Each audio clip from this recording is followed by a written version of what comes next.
Hello all, कैसे हैं? बहुत दिनों बाद मुलाकात हुई। कैसे हैं गाइस? तबीयत वगैरह सब कुछ बढ़िया? पढ़ाई अच्छी चल रही है? सो आज अपन लोग क्लास 12th मैक्रो इकोनॉमिक्स के बारे में बात करेंगे। उसमें लेंगे अपन chapter money. What is money? Money क्या होता है? सबको पसंद तो है। मनी क्या होता है पता भी तो करो। पैसा है क्या, कब आया, कब लॉन्च हुआ? बात करते हैं, अपन स्टार्ट करते हैं मनी के मीनिंग से, मनी के डेफिनेशन से। मनी क्या होता है? Money can be defined as anything which can be used as a medium of exchange and at the same time act as a measure of value and store of value। कहने का मतलब यह है कि money क्या करता है? Money किसी भी चीज को एक्सचेंज करने का काम करता है। यानी मनी देकर के आप क्या ले सकते हो? सामान परचेस कर सकते हो। साथ में किसी भी चीज की वैल्यू को मेजर कर सकता है। मेजर कैसे करेगा? सपोज करो कि कोई कार है, आप देखने के लिए गए, आपका परचेस करने का मूड है, जाओगे, कार देखोगे, अच्छी लगेगी, पूछोगे कितने की है। Now what you are doing? You are just doing what? आप क्या कर रहे हो? उस पर्टिकुलर प्रोडक्ट को, कार को मनी के टर्म से मेजर कर रहे हो कि वो पर्टिकुलर प्रोडक्ट कैसा है, किस रेंज का है। यानी you are measuring the particular commodity. ठीक है। साथ में मनी को अपन क्या कर सकते हैं? स्टोर भी कर सकते हैं फ्यूचर के लिए, अपनी फ्यूचर नीड्स को फुलफिल करने के लिए। बहुत टाइम पहले की बात करें, जब हमारे यहाँ बार्टर सिस्टम चलता था, जब मनी नहीं आया था, जब गुड्स से गुड्स का एक्सचेंज होता था। Yes, commodity to commodity economy. हमारा ये टॉपिक अभी कोर्स में नहीं है, लेकिन क्या है, मनी पढ़ रहे हैं तो थोड़ी सी इसको रेस्पेक्ट तो देनी चाहिए ना, थोड़ा तो उसके बारे में जान लो। उस टाइम पीरियड पे क्या था, सब लोगों में अपनी अपनी क्वालिटी होती थी। ठीक है। सब लोग अपने अपने एक स्पेशलाइज्ड नॉलेज लेकर के आते थे और सब में स्पेशलिटी होती थी कुछ प्रोड्यूस करने की। ठीक है। हर जना अलग अलग चीज़ें प्रोड्यूस करता था और उसके हिसाब से गुड्स का एक्सचेंज किया जाता था। ठीक है। अब क्या होता था, जब वो पॉसिबिलिटीज़ नहीं होती थी, प्रॉब्लम होती थी, एक्सचेंज नहीं हो पाता था, तो लोगों को नीड्स फुलफिल करने में मुश्किल आती थी, उनको वो चीज़ें नहीं मिल पाती थी। प्लस सपोज करो कि लाइक एक बहुत बड़ा पर्सन है जो कि जिसके पास में फ्रूट्स बहुत सारे हैं। ठीक है। क्या वो उस टाइम पीरियड पे फ्रूट्स को आने वाले फ्यूचर के लिए 15 साल के लिए सेव कर सकता है? नहीं कर सकता, वो खराब हो जाएंगे। लेकिन आज मैं क्या कर सकता हूं? मनी को फ्यूचर के लिए सेव कर सकता हूं। That is money. इसलिए उस पर्टिकुलर प्रॉब्लम को सॉल्व करने के लिए कौन आया? मनी आया। मनी का इन्वेंट किया गया। मनी का इन्वेंशन कब हुआ? ये ब्रिटिशर्स ने हमारे लिए यहाँ पे इन्वेंट किया। वैसे इन्वेंशन तो बहुत पहले हो चुका था, लेकिन हमारे यहाँ पे ये कमर्शियलाइजेशन का प्रोसेस जो है ना, ये ब्रिटिशर्स हमारे यहाँ लेकर के आए। ब्रिटिश गवर्नमेंट ने हमारे यहाँ पे इन्वॉल्व किया buying and selling of the goods. पहले ऐसा नहीं होता था। राइट। अभी अपन बात करते हैं मनी के टाइप्स की। सर टाइप्स क्या? मनी कॉइन होता है और सिक्के जो होते हैं, कॉइन और नोट्स, यही तो होता है मनी। हाँ जी बिल्कुल होते हैं, लेकिन क्या है, अपन 12th क्लास की बात कर रहे हैं, थोड़ा स्टैंडर्ड लेवल पढ़ें, थोड़ी और चीज़ें जाने। मनी का नाम क्या होता है, मनी की कैटेगरीज क्या क्या होती है। सो मनी के टाइप्स, नंबर 1 आता है fiat money. FIAT, fiat, fiat money. Fiat money क्या? Money which is issued by authority of government, जो गवर्नमेंट के ऑर्डर और अथॉरिटी से इशू किया जाता है। Money, look at here, money is here. ये मनी दिख रहा है आपको, ये गवर्नमेंट की अथॉरिटी से इशू हुआ है। Coins and currency notes, coins and currency notes, look at the image. Right. दिखने में अच्छे लग रहे होंगे ना, क्या पता आ भी जाए, मजा आ जाएगा। राइट। सो मेहनत करो थोड़ी सी ताकि ये सब आप अर्न कर सको। So fiat money, money which is issued by authority of government. Next is fiduciary money. Fiduciary money क्या होता है? Money in which exchange takes place, या money through which exchange takes place with a trust between payer and payee. Payer and payee मतलब जो देने वाला है और लेने वाला है। कहने का मतलब ये है चेक्स के थ्रू पेमेंट करना। चेक्स। अब चेक्स कैसे होते हैं? सपोज करो कि आप स्कूल में फीस पे कर रहे हो, आपने चेक दिया स्कूल के अंदर, स्कूल को ट्रस्ट है, विश्वास है आप पे कि आपसे उसको इस चेक के थ्रू ये पैसे मिल जाएंगे।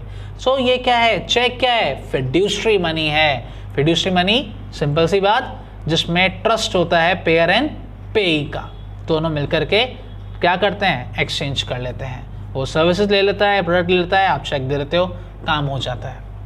ये तो थे दोनों टाइप्स। अब इनके और भी अपन थोड़ा सा इंपॉर्टेंट पॉइंट देखते हैं जो कि कैटेगरीज में काउंट होता है। That is full bodied money. Yes, full bodied money. Full bodied money मतलब कॉइन्स। फुल बॉडीड मनी वो मनी है जिसमें money value and commodity value दोनों इक्वल हो। मनी वैल्यू का मतलब होता है,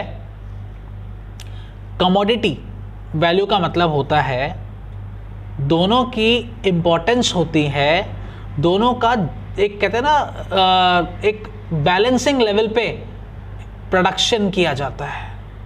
मनी वैल्यू का मतलब क्या हुआ, कॉइन्स, सिक्के, जो उन पर्टिकुलर कॉइन्स पे लिखा हुआ होता है, 1 रुपी, 2 rupees, 5 rupees, 10 rupees, money value, वो मनी वैल्यू होती है, the face value you can say, जो उन पे रिटन है, जो लिखी हुई है, मनी वैल्यू। कमोडिटी वैल्यू क्या, इन कॉइन को बनाने में जो एक्सपेंडिचर हुआ, जो खर्चा हुआ in making at that particular commodity, that is called commodity value of money. So जहां पे मनी वैल्यू और कमोडिटी वैल्यू दोनों इक्वल होती है, वो क्या कहलाता है हमारे लिए, वो हमारे लिए फुल बॉडीड मनी कहलाता है। पहले के टाइम पे आप नोटिस करो, पहले का कॉइन थोड़ा बड़ा होता था, बिगर साइज में होता था, मतलब आज के कंपैरिजन में, जो आज के कॉइन आ रहे हैं उनके कंपैरिजन में पहले के कॉइन थोड़े बड़े होते थे। आप नोटिस करना, पेरेंट्स से पूछना, आपको वो दिखाएंगे रेल में, अगर उनके पास में अवेलेबल होंगे तो। वो क्यों बंद हो गए, क्योंकि उनको बनाने में खर्चा ज्यादा आ गया था, मतलब कमोडिटी वैल्यू क्या हो गई थी उनकी, ज्यादा हो गई थी। भाई लिखा तो 1 रुपये है, लेकिन उस 1 रुपये को बनाने में खर्चा ज्यादा आ रहा था। That is the point. Government ने उसको बंद कर दिया, कॉइन की साइज छोटी कर दी ताकि बराबर हो जाए। अभी हम ये मान के चलते हैं कि मनी वैल्यू कमोडिटी वैल्यू दोनों क्या है, इक्वल है। We call it full bodied money. Next is credit money. Credit money क्या होता है, जहां पे मनी वैल्यू ज्यादा होती है, कमोडिटी वैल्यू कम होती है।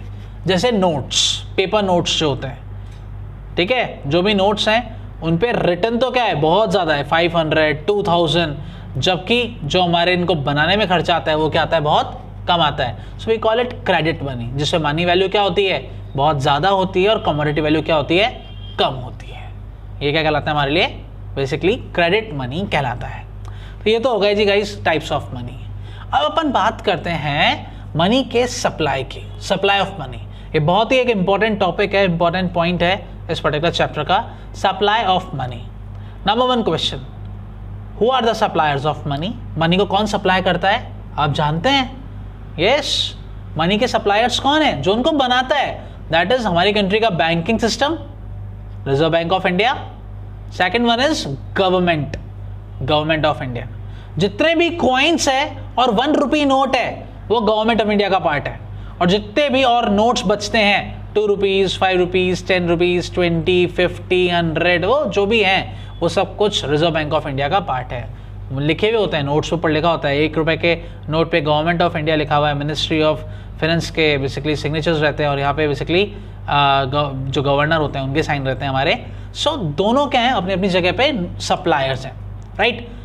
सप्लाई ऑफ मनी एक वो इंपॉर्टेंट कंसेप्ट है जो ये बताने में हेल्प करता है, ये पता लगाने में हेल्प करता है that how much money is supplied in the country at a particular point of time. At present कितना पैसा मार्केट में सप्लाई हो चुका है, वो सब कुछ कहाँ आता है, सप्लाई ऑफ मनी आइडेंटिफाई करने में बताता है। इसका एक मेन टूल जो अपन स्टडी करेंगे, M1। M1 क्या होता है, ये एक इंपॉर्टेंट टूल है जो कि ये कैलकुलेट करने में हेल्प करता है कि कितनी करेंसी सप्लाई हो चुकी है। M1 is equals to C plus DD plus OD। M1 equal to C plus DD plus OD। ये क्या है, बेसिकली एक टूल है, एक फॉर्मूला है जो M1 को कैलकुलेट करने में आपकी हेल्प करेगा। सो M1 का पहला part C, that is currency with the public. सबसे ज्यादा पैसा कहाँ होता है, पब्लिक के पास ही तो होता है, पब्लिक के पास in terms of cash, right. Cash यानी at a particular point of time public के पास में कितनी करेंसी अवेलेबल है in terms of notes and paper notes and coins. Coins and paper notes में कितनी करेंसी इनके पास में अवेलेबल है, ये सब कुछ किसमें आएगा, करेंसी विद द पब्लिक में। आप इसको कैलकुलेट कर लो, एक पार्ट खत्म हो गया। Next is DD। DD का मतलब डिमांड ड्राफ्ट नहीं है, यहाँ DD का मतलब होता है demand deposits. These are the chequable deposits which can be transferred और विड्रॉन ऑन डिमांड। ठीक है, यानी सिंपल सी बात की जाए तो अपन कमर्शियल बैंक में पैसा डिपॉजिट कराते हैं सेविंग्स अकाउंट में, अपन चाहे जब उन्हें विड्रॉ भी कर सकते हैं और चाहे जब उन्हें ट्रांसफर भी कर सकते हैं। पैसा किसका है? हमारा, यानी पब्लिक का है। पब्लिक पैसा बैंक में जमा करवाती है, वो बैंक का पैसा नहीं है, लेकिन पब्लिक उसको कभी भी विड्रॉ कर सकती है, यूज कर सकती है, बैंक उसको यूज करता है, बट वो सप्लाई ऑफ मनी का पार्ट बनता है।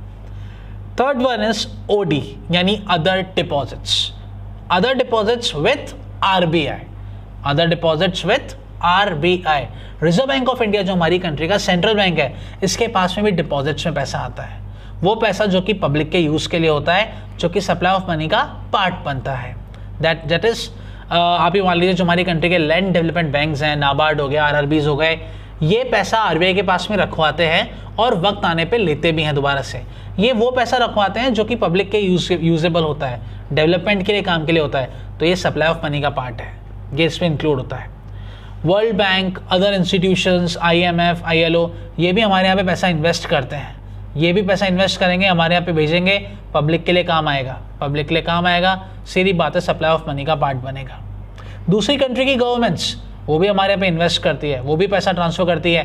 या यूँ मान लो कि कोई आपके रिलेटिव बाहर अब्रॉड में रहते हैं, वो वहाँ से सैलरी यहाँ पे सेंड करते हैं, रेमिटेंसेस जिन्हें अपन लोग कहते हैं, तो बाहर की करेंसी तो इंडिया में आ रही है, बट वो आरबीआई के पास जाएगी और आरबीआई आपके अकाउंट में उसको इंडियन करेंसी में कन्वर्ट करके दे देगा। क्या कर रहा है वो? चेंज कर रहा है, बट ये पैसा कौन सा है? सप्लाई ऑफ मनी का पार्ट है।